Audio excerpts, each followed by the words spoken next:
Oi, turma! Espero que todos estejam bem. Aqui quem fala é o professor Júlio César, da disciplina Prática e Experiência Matemática. Na aula de hoje, a gente vai iniciar um conteúdo super legal, muito interessante e que a gente utiliza a todo momento na nossa vida, que é o conteúdo frações, tá bom? Turma, frações é um conteúdo muito importante. A gente utiliza em várias situações. Sempre na nossa vida escolar estaremos resolvendo questões sobre esse conteúdo. Então, é muito importante que todos prestem muita atenção nesse vídeo, tá bom? Junto com esse vídeo, eu vou estar disponibilizando outros vídeos para reforçar esse conteúdo, tudo bem? Então vamos lá. Frações. Bem, quando a gente lembra de fração, a gente precisa lembrar da definição. O que é fração? Para que serve esse conteúdo? Bem, olhem só a definição que eu trouxe aqui para gente. Todo objeto original que não tenha sido dividido é chamado de inteiro. Tudo bem? Ao fazer cortes nesse objeto, estamos dividindo. Se a divisão resultar em partes iguais, é possível representar esse objeto por meio de frações. Turma, essas partes que eu destaquei, elas são muito importantes. Fração, ela é uma divisão.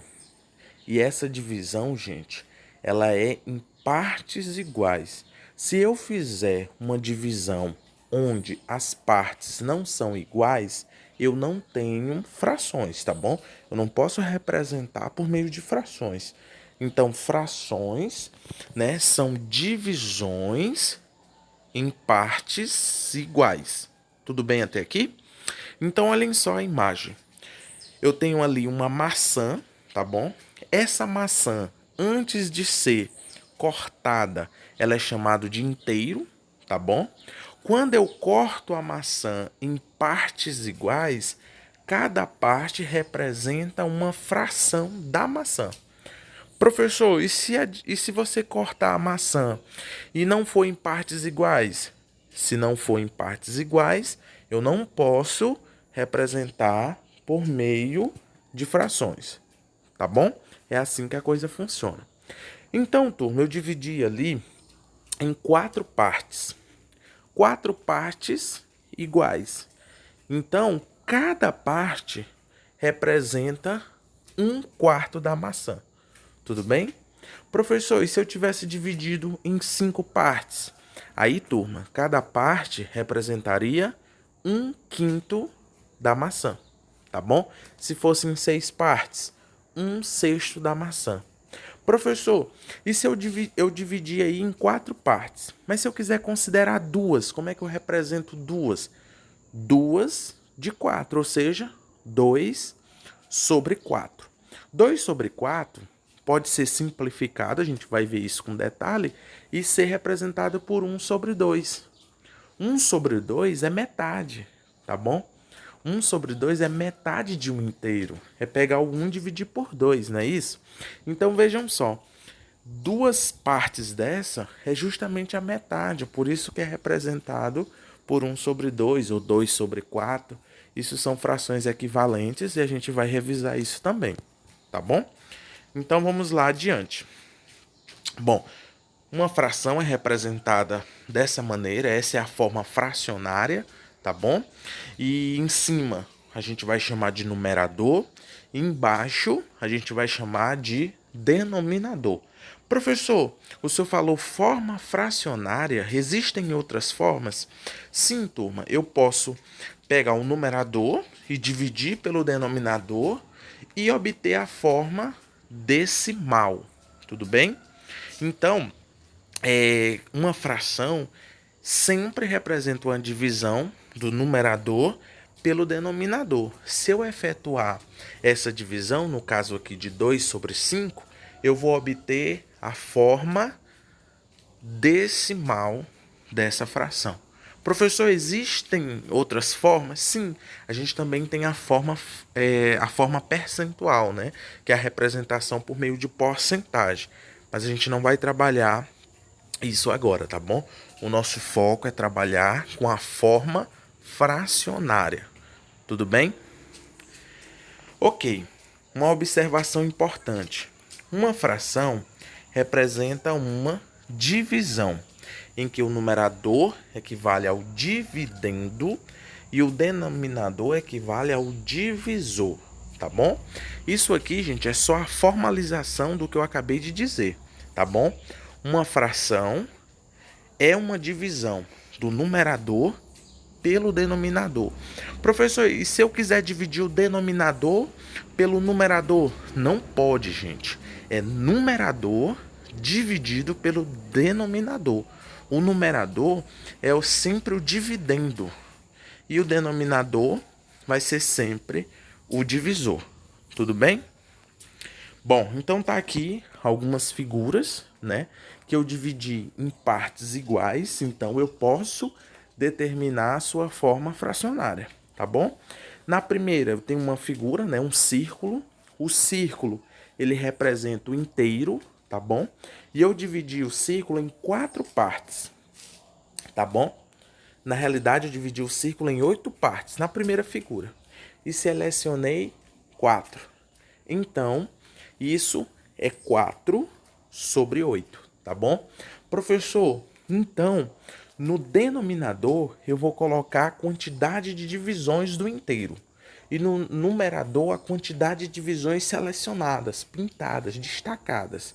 Exatamente, tá bom?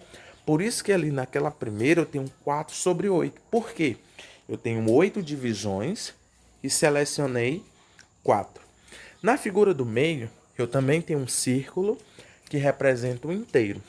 E eu dividi em 4 partes. Por isso que no denominador tem 4. E selecionei 2. Então eu tenho 2 sobre 4. Já na terceira figura, né, a da direita, eu também tenho um círculo que representa o inteiro e dividi somente em 2 partes. Tudo bem? E selecionei uma. Como eu dividi em 2 partes, no denominador tem 2. Como eu selecionei uma, no numerador tem 1. Bem, eu queria, turma, que vocês percebessem que em ambas as figuras, nas 3 figuras, eu selecionei metade delas. Isso significa que essas 3 frações são a mesma coisa. Professor, e por que elas estão diferentes? Turma, isso aqui é o que a gente chama de frações equivalentes, tá bom? A única diferença de uma para outra é em relação à simplificação, mas elas são a mesma fração. Vamos perceber isso? Na primeira, 4 sobre 8. Se eu dividir por 4 em cima e embaixo, eu obtenho 1 sobre 2. Na do meio, 2 sobre 4. Se eu dividir por 2 em cima e embaixo, tanto o numerador quanto o denominador, eu também obtenho 1 sobre 2. E se eu dividir numerador por denominador, nas 3 eu vou obter exatamente 0,5. Então, turma, essas frações são iguais, tá bom? Elas representam o mesmo valor decimal, representam uma mesma quantidade destacada. Professor, mas elas são visivelmente diferentes, né? Uma é 4 sobre 8 e a outra é 2 sobre 4. Turma, a gente chama frações desse tipo de frações equivalentes. Professor, então frações equivalentes são aquelas que representam o mesmo valor. Podem ter aparentemente uma forma diferente, mas representam o mesmo valor. Se eu dividir numerador por denominador, de qualquer uma vai dar o mesmo valor. É exatamente isso, turma. Elas são frações equivalentes. Tudo bem? Ok. Nessa imagem, eu coloquei aqui para destacar para vocês o que é essa divisão em partes iguais. Essas figuras eu não posso representá-las por meio de frações. Por quê? Na primeira ali, onde eu tenho um retângulo ou um quadrado, enfim, eu não estou dividindo em partes iguais. Essa parte destacada ali na cor rosa é muito menor do que a outra parte. Então, como não tem partes iguais, eu não posso representar por meio de frações. Então, vamos guardar isso com carinho, tá bom? Frações é uma divisão em partes iguais. Se não for em partes iguais, eu jamais posso representar por meio de frações, tudo bem? Turma, obrigado pela atenção de vocês. Espero que vocês tenham gostado da aula. Anotem os pontos mais importantes, tá bom? Junto com essa videoaula, eu vou estar disponibilizando para vocês outra videoaula para complementar esse conteúdo de frações, tá? A gente não terminou o conteúdo. A gente ainda vai estudar a parte de operações, tá bom? Adição, subtração, divisão, multiplicação, potência, e também vamos ver aqueles probleminhas contextualizados envolvendo esse importante conteúdo, tá certo? Um forte abraço e qualquer dúvida eu estou à disposição. Deixe sua mensagem na plataforma. Valeu!